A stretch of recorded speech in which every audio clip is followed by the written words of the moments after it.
नमस्कार, ये धर्म रहस्य है और मैं डॉक्टर राजीव निष्प्रह आपसे बात कर रहा हूं अपने चैनल धर्म रहस्य के माध्यम से। इधर को मेरे पास कई जिज्ञासुओं के प्रश्न आए हैं जिनमें उन्होंने मुझसे पूछा है कि आखिर ध्यान किसका करें। प्रश्न अपनी जगह पर उचित है। प्राय हम ध्यान का अर्थ ईश्वर के ध्यान से समझते हैं और ध्यान को हम सीधे सीधे भगवत भक्ति से या पूजा से जोड़ देते हैं। ये बात पूरी तरह ठीक नहीं है, क्योंकि ध्यान जीने की पद्धति है। ध्यान हमें यह सिखाता है कि हमें किस प्रकार इस संसार में जीना है। अब प्रश्न ये पैदा होता है कि फिर ध्यान आखिर किसका करें। तो हमें यह सोचना चाहिए कि पहले तो कोई ऐसी वस्तु नहीं है जिसके ऊपर आप अपना ध्यान लगाएं, जिसका आप ध्यान करें। ऐसा कुछ भी नहीं है जिसका आप ध्यान करें।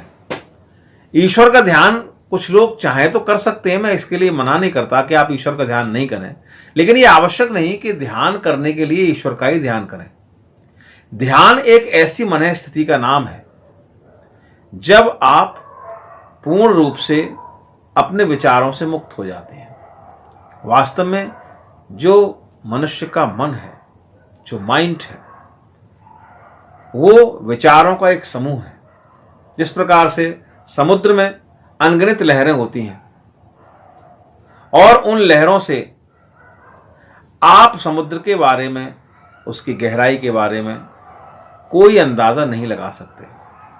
इसी प्रकार मनुष्य के हृदय में भी अनगिनत विचार हर क्षण प्रतिक्षण उठते रहते हैं।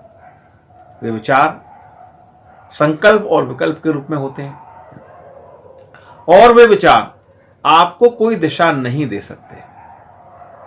लेकिन अगर आपको जीना है, इस संसार में कुछ प्राप्त करना है, इस संसार में आकर के आपको यह सोचना है कि मैं कौन हूं, मेरा जीने का उद्देश्य क्या है, मुझे क्या बनना है, तो इन सब के लिए उन विचारों को एक दिशा आपको देनी होगी और दिशा देने के लिए उन विचारों को अपने हृदय से धीरे धीरे तिरोहित करना होगा, हटाना होगा।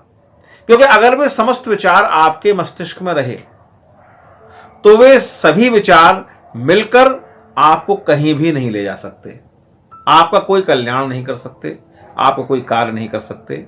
वे सिर्फ एक संकल्प विकल्प का समूह हैं और वे आपके अवचेतन मस्तिष्क में सिर्फ और सिर्फ एक भ्रम, एक संशय की स्थिति उत्पन्न करते हैं और आपका अवचेतन मस्तिष्क ये निर्णय नहीं ले पाता कि आखिर आपके इन विचारों का वो क्या करे।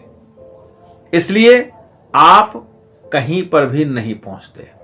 बहुत से लोग मुझसे ये कहते हैं कि हम इतनी उम्र हमारी हो गई, कहीं पर हम नहीं पहुंचे, कोई सफलता हमको प्राप्त नहीं हुई, जीवन में हमने कुछ भी नहीं कर पाए। उसका एकमात्र कारण यही है। तो ध्यान वो पद्धति है जिसके द्वारा आप अपने विचारों को नियंत्रित करना सीखते हैं। अगर आपने विचारों को नियंत्रित करना सीख लिया तो जो अंतिम विचार बचेगा उस विचार को आप अपने अवचेतन मस्तिष्क में भेज सकते हैं और उसके अनुसार वो अवचेतन मस्तिष्क आपका वही कार्य कर देगा, चाहे वो नेगेटिव हो या पॉजिटिव हो, इससे कोई फर्क नहीं पड़ता। तो ध्यान के लिए किसी ऑब्जेक्ट का होना आवश्यक नहीं कि आप उसी ऑब्जेक्ट का ध्यान करेंगे। ध्यान का अर्थ है कि आप एक विचार शून्य स्थिति में पहुंचे, विचारों से मुक्त हों। जब तक उन विचारों की झंझावात से आप मुक्त नहीं होंगे, आप कहीं नहीं पहुंच सकेंगे। इस वीडियो में सिर्फ इतना ही।